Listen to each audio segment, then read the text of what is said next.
আরে তোমরা চলে যাচ্ছ কোথায়? কিছুক্ষণ দাঁড়িয়ে আমার ভিডিওটা দেখে যাও। এই আমি আজকে আবার একটি চকাচক ডেইলি লাইফের ভিডিও নিয়ে চলে এলাম। তো তোমাদের প্রথমে ভালো লাগার জন্য পুজোটা সেরে নিলাম। তাও তোমরা একটু গান শুনে নাও। আমি আবার নিজে গান করতে পারি না, আমার গান শুরু করলে ঠাকুরও পুজো সেরে পালাবে। এইবারে তোমাদেরকে দেখাবো বর ঘরে না থাকলে জলদি কিভাবে খাবার বানিয়ে পেট পুজোটা সারবে। চলো আমার মতো যদি জলদি করে পেটে ছুঁচোটাকে মারতে চাও তো চলে আসো, জলদি করে ভিডিওটা দেখে নাও। এই তেলটা দিয়ে দিলাম, যার ঘরে যত সবজি আছে ঢেলে দাও আমার মতো। আমার সবজি খেতে ভালো লাগে তাই আমি বেশি করে সবজি দিলাম, যার ভালো লাগে না সে দিও না, আর কি বলবো। তবে একটি কথা মনে রাখবে, সবজিগুলো কিন্তু ভালো করে ধুয়ে নিবে। হ্যাঁ, তখন আবার বলো না যে তুমি ভিডিওতে বলো না যে সবজিগুলো ধুয়ে নিবে। অনেক কথা হলো, এবার মন দিয়ে শুনো। এবারে নুন দিবে, হলুদ দিবে, জিরে গুঁড়ো, ধনে গুঁড়ো সব কিছু দিয়ে ভালো করে নাড়াতে হবে। ভালো করে না নাড়ালে কিন্তু হবে না।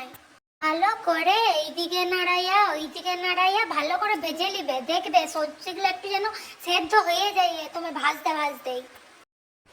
এই যে তখন কি সেদ্ধ হোক, তোমরা জানাবে তোমরা কোথা থেকে আমার ভিডিওটা দেখছো। কমেন্ট সেকশনটা তো খোলাই আছে, ভালো করে জানাবে তোমরা কোথা থেকে দেখছো, ঠিক আছে? হ্যাঁ দেখো, তোমাদের সাথে কথা বলতে বলতে কত সেদ্ধ হয়ে গেছে অর্ধেকটা। এরপর আমি চাল ডাল মুগ ডাল যা ভিজাই রেখেছিলাম সব দিয়ে দিলাম, আর একবার ভালো করে নাড়ে চেড়ে ওইটাকে কিছুক্ষণ হতে দেবো। এরপর ভালো করে নাড়ে চেড়ে, যাদের আমার মতো বেশি ঝাল খেতে মন যায় তারা দুটো কাঁচা লঙ্কা দিয়ে দেবে, আর স্বাদের জন্য অল্প ধনিয়া পাতা আমার মতো কুচি দিয়ে দিতে পারো। এই ধনিয়া পাতা কুচিটা দিয়া আরেকবার নাড়াইয়া নিলাম। এরপর পরিমাণ মতো জল দিয়ে দিবা। আমি একটু খিচুড়ি পাতলা মতনই খাই তাই আমি 1.5 গ্লাস মতো জল দিয়েছি। তোমরা যদি একটু শক্ত করে খেতে চাও তোমাদের মতো জল দিবে। এত কিছু কাণ্ড ঘটানোর পর এবার প্রেসার কুকারের ঢাকনাটা লাগাই দিবে। 3টে সিটি পড়ার জন্য ওয়েট করবে তোমরা, বুঝলে? আর বেশি সিটি দিয়ে দাও না, তাহলে কিন্তু ঘেটে পাক হয়ে যাবে। হ্যাঁ দেখো, খিচুড়ির সঙ্গে ডিম ভাজাটাই বেশি ভালো লাগে, কিন্তু আমার কি করবো, আগের থেকে ডিমটা সেদ্ধ করে ফেলেছি, তাই তো এই ডিম সেদ্ধটাকেই ভাজা করে খাবো। তো পেঁয়াজের ছাল চামড়া সব কিছু ছাড়িয়ে নিয়ে পেঁয়াজটাকে একদম কুচি কুচি কুচি করে কেটে নিয়েছি। রসুন আর লঙ্কাটাই বা কি দোষ করলো, ওদেরকেও কুচি কুচি করে কেটে নিলাম। এই দেখো, নুন হলুদ দিয়া পেঁয়াজটাকে লঙ্কাটাকে ভেজে ডিমগুলো ফ্রাই করে একদম হয়ে গেল আমার ডিম ফ্রাই।